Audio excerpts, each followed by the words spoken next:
Thank you. Well, first of all, thank you to Alyssa and Martin for inviting us here.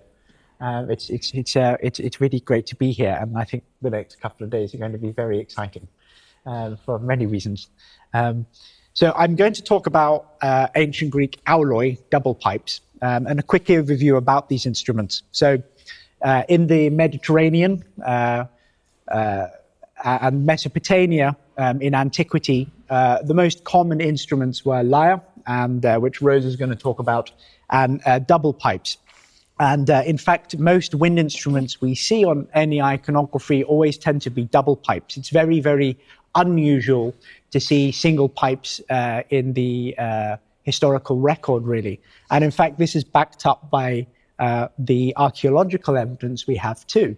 So it may come as a surprise if we're used to reading our textbooks of Western classical music. We have a lot in organology all the way through till the early Renaissance period. And then by the time we get into the medieval period of music, we have very, very few instruments that survive, 6 or 7 fragments of lyres and harpsichord pieces and things like this. So when I got into ancient Greek instruments, I was very, very surprised, in fact, given my, I suppose, scanty knowledge of organology at the time, that there's actually a lot of surviving instruments from antiquity.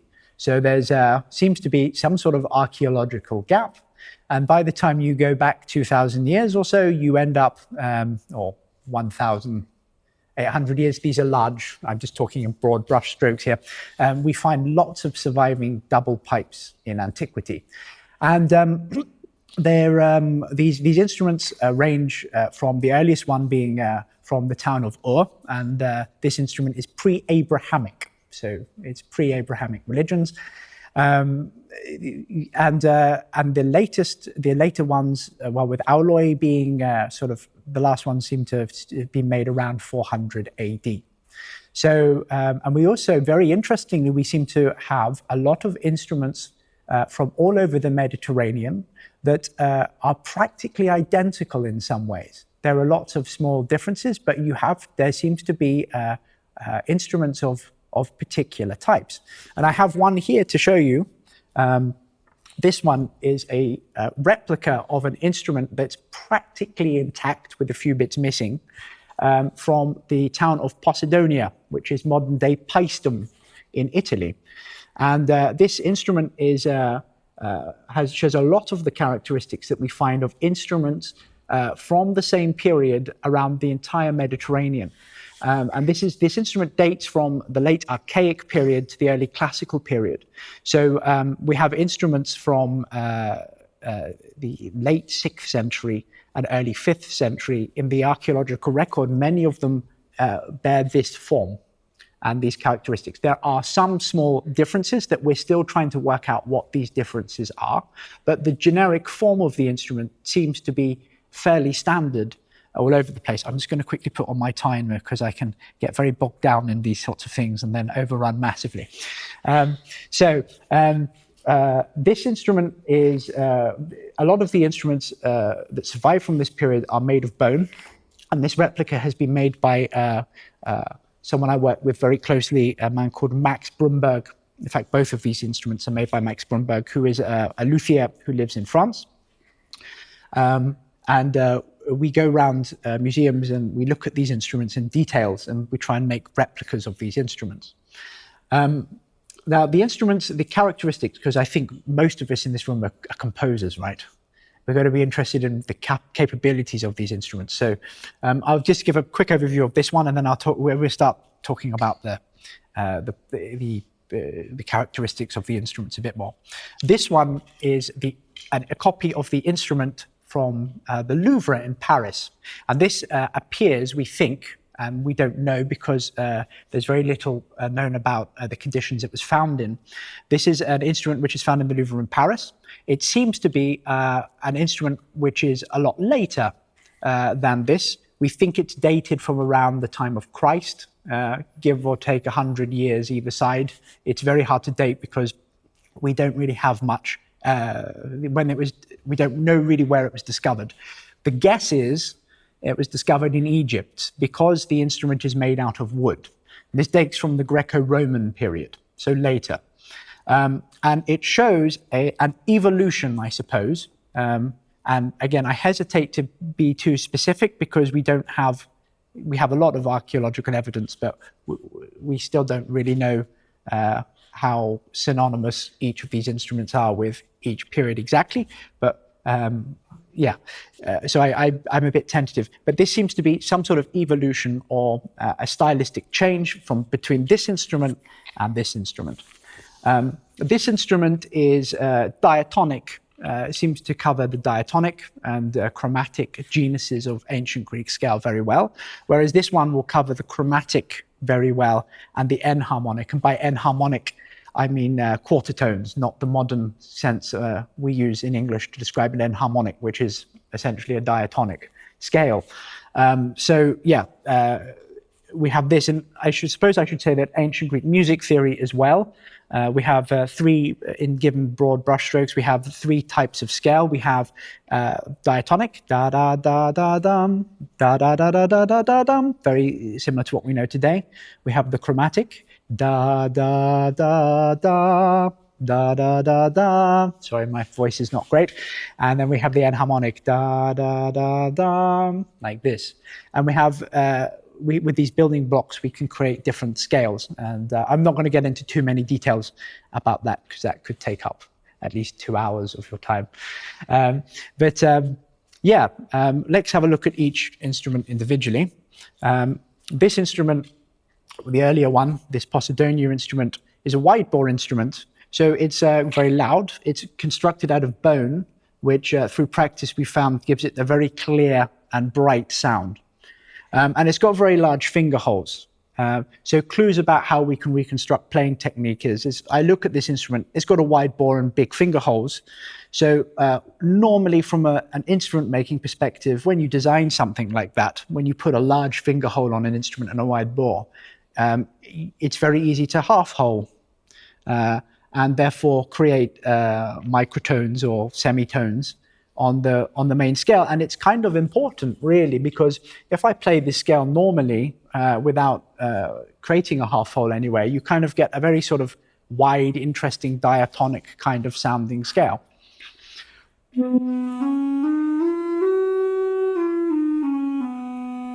On this pipe.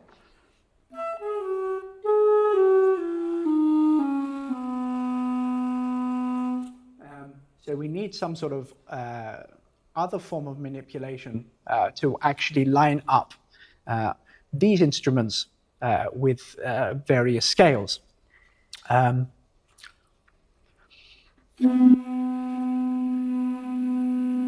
the techniques I've developed is sort of half-holing and learning to half-hole quarter tones and semitones and things on this instrument.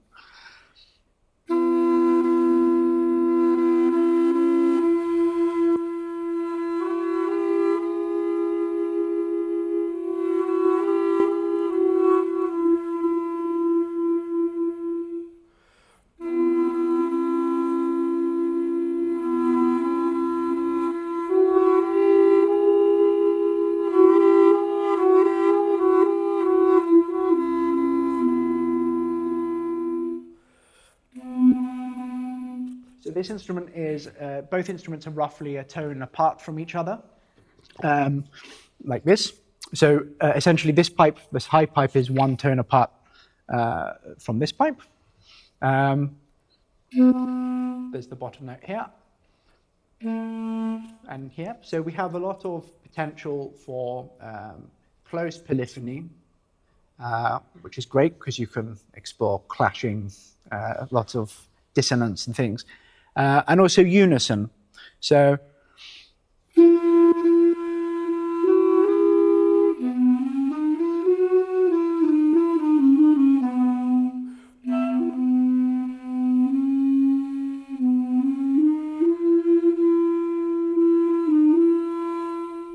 I can create a very dry unison, or I can give it a bit of a wet tuning, to use accordion terminology.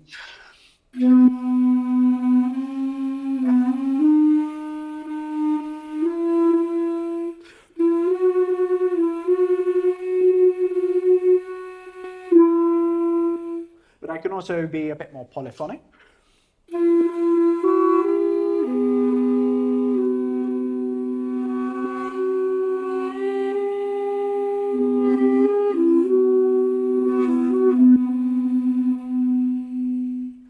It's a cylindrical bore, like a clarinet.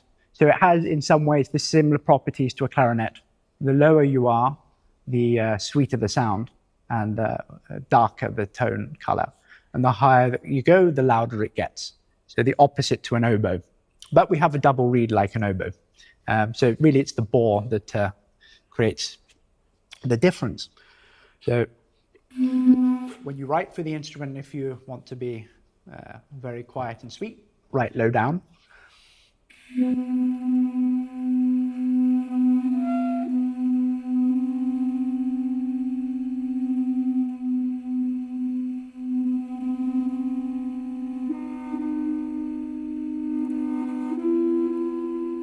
you want to be a bit more aggressive, it's easier to do that the higher up you go.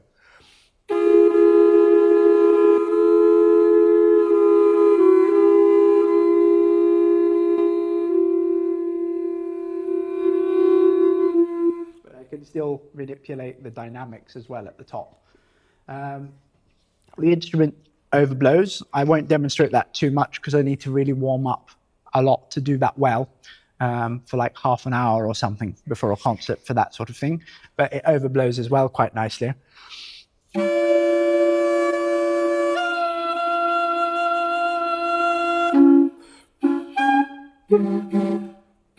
Sorry, it's very dry.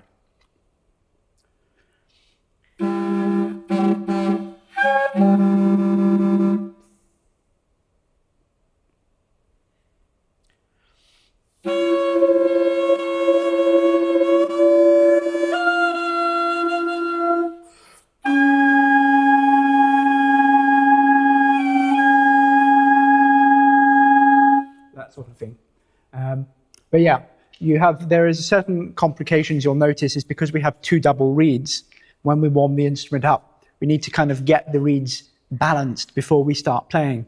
So we have to warm the instrument up a lot so that the reeds kind of get a similar moisture content, so that they behave as one rather than fighting against each other. And this has been quite a lot of the difficulty with the recreation of this instrument for me has been, I've done much research on reed making and trying to balance two reeds to give a similar result can prove quite challenging sometimes. On a day-to-day basis, because double reeds can be rather fickle, you have to sort of rebalance and rework the concept of how to play the instrument in your head in order to do it. But you'll notice that, for example, because it's made of bone and it's got such a wide bore, you've got quite a bright sound. So even though I can play very quietly on the instrument, the pianissimo still cuts through quite nicely, which is kind of a wonderful thing to have. Whereas with this instrument, we have a very, very different kind of instrument.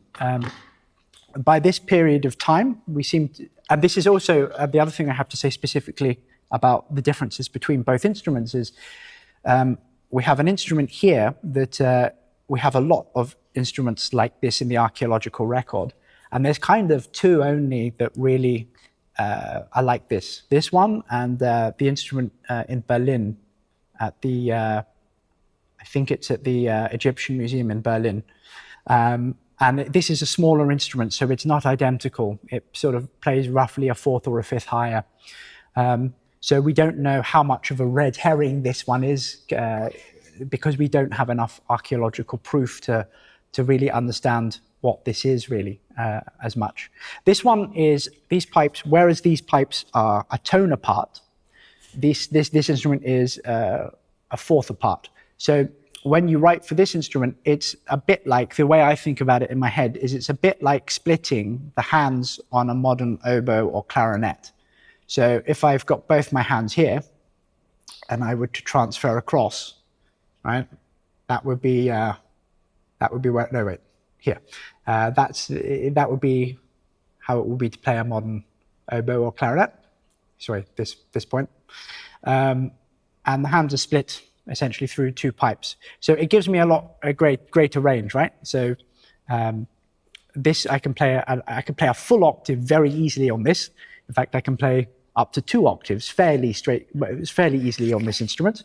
Whereas with this one, I only have a range of a 6th or a 7th and an octave and the overblown notes. But there are gaps because there's gaps in the register jumps because we don't have an extension like on a clarinet.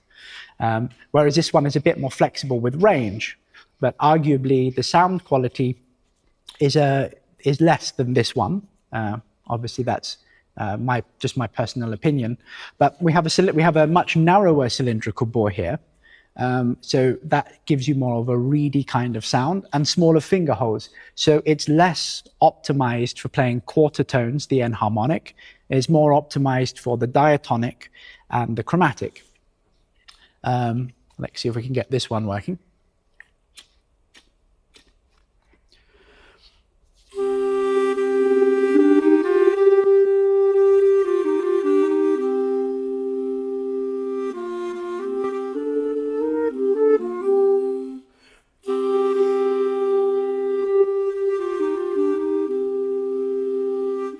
With this instrument, you can do more like tune and accompaniment kind of ideas because you've got the bigger gap in the range. So, for example, I can be more polyphonic because I have a wider range. So, like.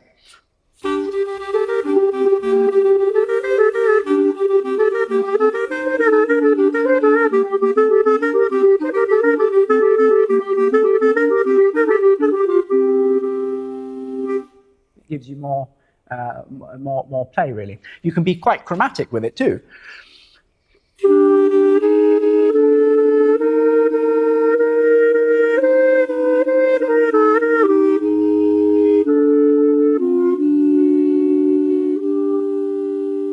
But the quarter tones don't speak as well, so I do a comparison with the quarters.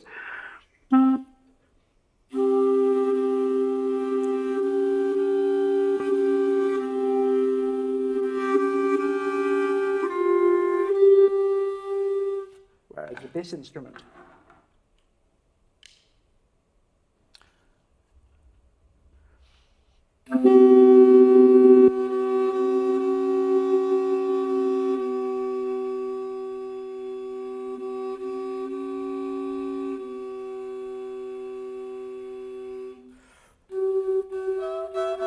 what's going on there?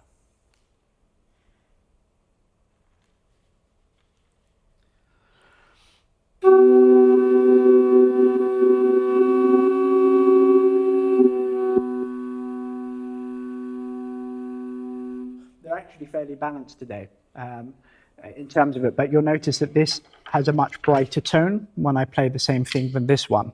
And I can afford, it's much more easy to shape a quarter tone on there. In order to get this to play a quarter tone, the instrument has to be brighter in order to get it.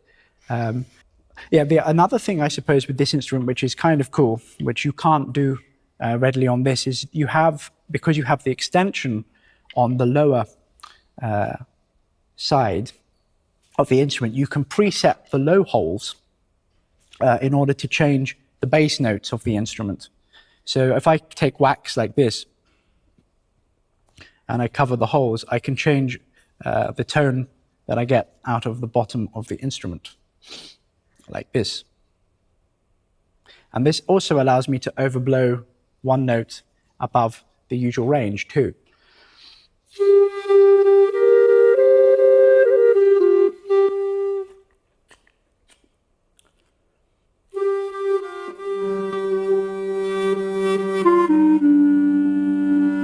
So I can preset the bass note like this.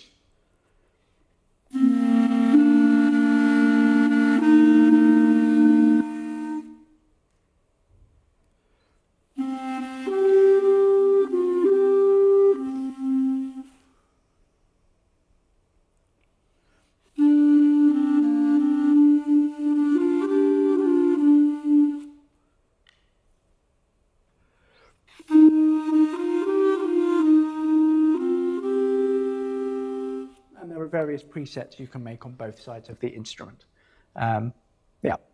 So I think that concludes a brief introduction to the Aulos, and I'll pass over to you, Rosa.